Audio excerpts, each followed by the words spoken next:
Hello and welcome to the episode 228 of What a Fab Day. I am your host, Simon Mas. Our main stories for the day include the sacking of Pete Best, the continuation of 2 North American tours, and the start of the remake of While My Guitar Gently Weeps.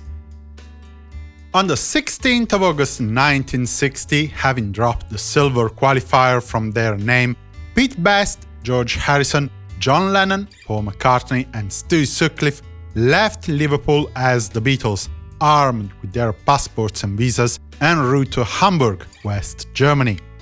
Their de facto manager Alan Williams travelled with them, bringing along a couple of his friends and relatives. The first stop was London, then Harwich, and then a ferry to the continent. Rushing to leave Liverpool, the lads had forgotten to apply for work permits, a time-consuming task that was left to Bruno Koch-Meider, the owner of the Indra Club in Hamburg, where they were going to play.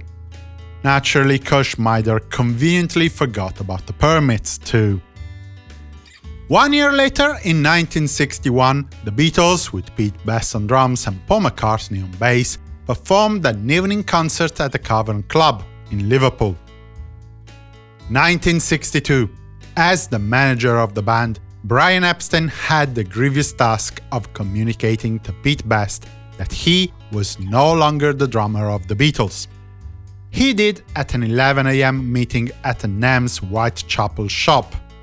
Best, who had been with the band for 2 years and 3 days, who had acted as impresario and booking agent before Epstein was hired as manager, and who never created a problem, was extremely unimpressed by the treatment received by his bandmates.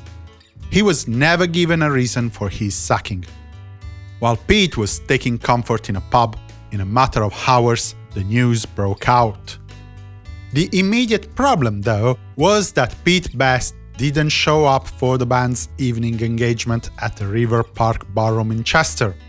Despite his reassurances to Epstein, Pete couldn't face the other 3 Beatles after the stab in the back they had orchestrated. Johnny Atkinson of the Big Three was ushered in at the 11th hour to fill in on drums. 1 year later, in 1963, we get the 5th of 6 consecutive nights at the Odeon cinema in Llandudno, Wales. The Beatles sported Ringo Starr on drums. On the 16th of August 1964, the Fabs played the Opera House in Blackpool, sharing the stage with a support act called the High Numbers, billed as a new R&B group.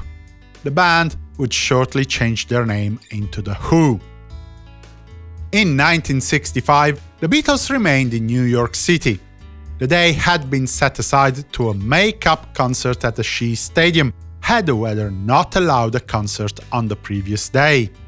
Without any business to attend to, the band had a day off, meeting Bob Dylan, the Supremes, and a host of other guests in their suite at the Warwick Hotel.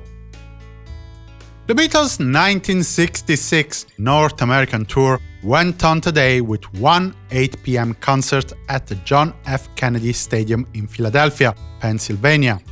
It wasn't a full house, with only 21,000 people in the audience, while the stadium's capacity was 60,000 people.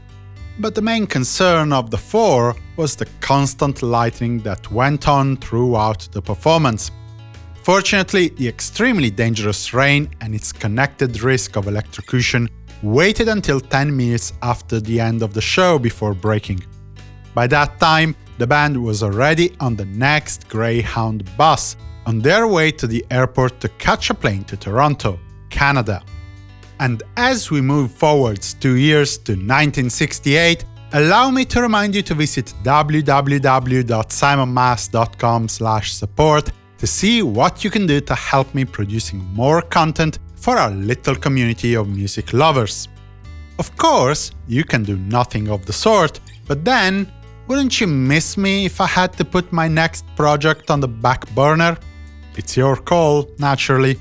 I can only be thankful for any comment, share, shout out to friends or donation. Anyhow, in 1968, the Beatles were busy with a remake of While My Guitar Gently Weeps, working from 7 p.m. to 5 a.m. at the EMI studios. George Harrison decided to turn the song into an electric number, a drastic change from the original 25th of July recording of the song, leaning more in the acoustic ballad territory. 14 takes of the rhythm track were recorded, with George on acoustic guitar, John on organ, Paul on bass guitar, and Ringo on drums. Take 14 was then reduced into take 15 to free space for overdubbing, with the tape running slower than normal, adding about a minute to the 3-minute 53-second track.